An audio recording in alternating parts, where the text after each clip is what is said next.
중국 방송사 소속 기자가 트럼프 대통령에게 대만에서 왔다고 말했다가 직업 윤리 논란에 휘말렸습니다. 기자는 프랑스의 이란 의료물자 지원, 버니 샌더스의 예비 경선 중도 하차 등을 질문했습니다. 트럼프 대통령은 대답하기 전 기자에게 어디에서 왔냐고 물었고, 중국계 기자는 주저없이 대만에서 왔다고 답했습니다. Where are you from? I'm from Taiwan. Good. 그는 상하이 미디어그룹 소속 둥팡 위성TV 장징이 기자였습니다. 장징이 기자가 대만 출신이라는 건 맞습니다. 대만의 한 잡지사에서 언론인 생활을 시작한 그는 홍콩 봉황TV를 거쳐 상하이 둥팡 위성TV로 소속을 옮겼습니다.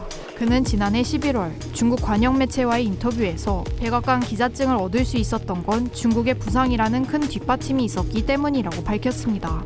장징이, 백악관에 있는 중국의 마이크라는 인터뷰 기사였습니다. 둥팡 위성TV 운영사인 상하이 미디어그룹은 중공 상하이위원회 선전부 감독을 받는 준정치기관입니다. 상하이 미디어그룹 회장이자 당서기인 왕젠쥐는 상하이위원회 선전부 주임을 지냈습니다. 장징이 기자의 직업 윤리의식에 대한 지적도 나옵니다. 중공 매체 소속인 기자가 어디에서 왔냐는 질문에 대만이라 답한 것은 진실을 추구하는 언론인으로서도 자질이 크게 떨어진다는 겁니다. 한편 장징이 기자의 대만에서 왔다는 답변이 트럼프 대통령의 고단수에 말려든 것이라는 분석도 나옵니다. 2017년부터 백악관을 출입한 장징이 기자가 트럼프 대통령에게 질문을 던진 건 이번이 처음이 아닙니다. 그런데도 트럼프 대통령은 어디서 왔냐고 물었습니다.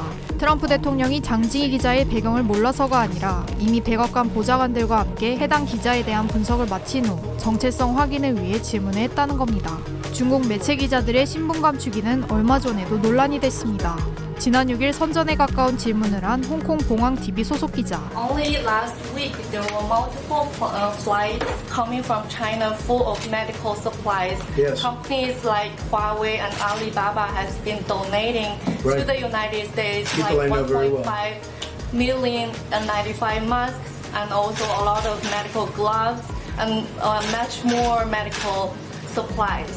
Sounds like a statement more than a question. And Chinese ambassador Cui Tiankai last night wrote an op-ed on New York Times calling to cooperation with the United States.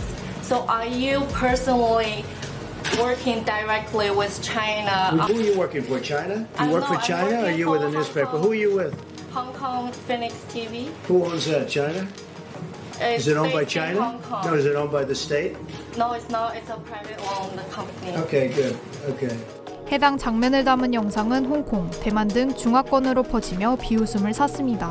봉황TV가 홍콩의 대표적인 친중공 매체로 인민해방군과 밀접하기 때문입니다. 설립자 류창래 회장은 중공 인민해방군 선전부 장교 출신이며 봉황TV 경영진이 주요 이슈에 대해 인민해방군의 보도 지침을 받고 있다는 내부 폭로도 최근 있었습니다. 한편 미국 공화당 테드 크루즈 상원의원은 트위터에 봉황TV가 미국에서 정보전을 벌인 지 수년이 넘었다. 대외적으로는 민간이지만 실제로는 관영 언론이라고 지적했습니다.